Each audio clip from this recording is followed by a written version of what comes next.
इस वीडियो में हम इंट्राडे ट्रेडिंग और ऑप्शन ट्रेडिंग को बिल्कुल बेसिक से लेकर एडवांस तक जानने की कोशिश करेंगे। स्टॉक मार्केट से अर्न करने के लिए वैसे तो इतने सारे तरीके हैं, लेकिन इस वीडियो में हम सिर्फ इंट्राडे ट्रेडिंग और ऑप्शन ट्रेडिंग की ही बात करने वाले हैं। और ऑप्शन ट्रेडिंग और इंट्राडे ट्रेडिंग के बारे में तीन चीज़ें जानेंगे। पहला कि किसमें कितना रिस्क है, दूसरा किसमें कितना नॉलेज की ज़रूरत है, और तीसरा मिनिमम कितने कैपिटल से हम स्टार्ट कर सकते हैं इंट्राडे ट्रेडिंग और ऑप्शन ट्रेडिंग। तो स्टार्ट करते हैं ऑप्शन ट्रेडिंग से। ऑप्शन ट्रेडिंग रिस्क की बात करें तो सबसे ज़्यादा रिस्क ऑप्शन ट्रेडिंग में ही है, क्योंकि स्टॉक मार्केट में रिस्क के मामले में सबसे आगे ऑप्शन ट्रेडिंग ही है। तो इसमें रिस्क है, इसका मतलब ये नहीं है कि इसमें प्रॉफिट नहीं है। जिस हिसाब से इसमें रिस्क है उसी हिसाब से इसमें प्रॉफिट भी होता है। इसमें आप अपने 10,000 कैपिटल को 1 लाख तक भी कर सकते हैं, वहीं पे आप उसी 10,000 कैपिटल को 0 भी बना सकते हैं। ऑप्शन ट्रेडिंग काफी वॉलेटाइल भी है और काफी रिस्की भी है। अब मान लीजिए आपने कोई ट्रेड लिया जिसका प्राइस है 1000, तो कुछ ही देर में उसका प्राइस 2000 भी हो सकता है, 3000 या 4000 या 5000 तक हो सकता है। मान लीजिए आप एक बड़े अमाउंट से ट्रेड कर रहे थे तो आपको 4 गुना 5 गुना प्रॉफिट देखने को मिल सकता है। वहीं पे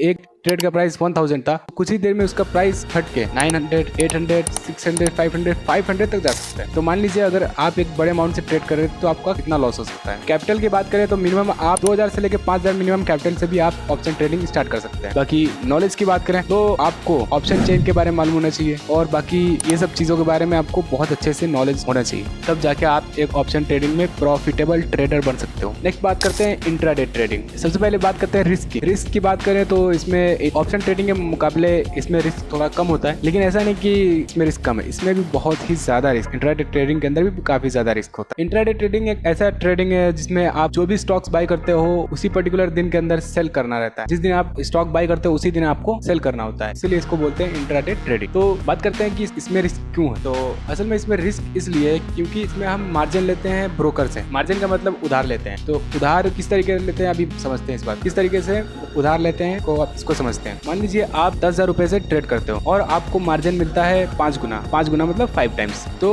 5 टाइम्स का मतलब होता है आप ट्रेड कर रहे हो 10,000 से और 5 टाइम्स आपको मार्जिन मिल रहा है, मतलब कि 10 into 5। तो आपके पास कितना हो गया 10,000 into 5 इज इक्वल टू 50,000। तो इसका मतलब ये हुआ कि आप जो है 10,000 से 50,000 के बराबर, आप 10,000 से नहीं बल्कि आप 50,000 रुपए से ट्रेड कर रहे हो। ठीक, अब इसका बेनिफिट क्या है। अब इसका बेनिफिट ये है कि आप जो है किसी ऐसे स्टॉक में ट्रेड करो जो सिर्फ एक दिन में 5% बढ़ता है। तो मान लीजिए अगर आप 10,000 से ट्रेड करते हैं तो 10,000 का 5% मतलब 10,000 रुपए का 5% मतलब कि 500 रुपए। तो अगर बिना मार्जिन के आप ट्रेड करते तो आपको 10,000 पे 500 रुपए का प्रॉफिट मिलता है। और वहीं पे जब आप मार्जिन लेके ट्रेड कर रहे हो तो आप 10,000 से नहीं बल्कि कितने से कर रहे हो 50,000 रुपए से। तो 50,000 का 5% होता है 2500 रुपीज। तो ये होता है फायदा मार्जिन लेके ट्रेड करने का। जहाँ पे 10,000 से आप सिर्फ 500 रुपए बना पा रहे थे, वहीं पे आप उसी में मार्जिन लेके 50,000 रुपीज बना के आपने कितना रुपए प्रॉफिट लिया 500 की जगह पे 2500 का। ये तो हो गया इसका बेनिफिट। अब बात करते हैं इसमें रिस्क कैसे। अब मान लीजिए कि जो 5% स्टॉक उसका प्राइस बढ़ा था, अगर वही उल्टा हो जाए, अगर वही 5% स्टॉक का प्राइस अगर वही 5% अगर घट जाए, तो सोचिए आपका कम मार्जिन लेके ज्यादा फायदा हो रहा था, ज्यादा प्रॉफिट हो रहा था, वैसे ही मार्जिन लेने के बाद में वैसे ही आपका ज्यादा लॉस हो सकता है। तो उम्मीद करते हैं आपको ये सब बातें समझ में आ गई होगी, आपको ये सब चीजें समझ में आ गई। मिलते हैं नेक्स्ट वीडियो के अंदर, तब तक के लिए हम आपको बाय बोलते हैं।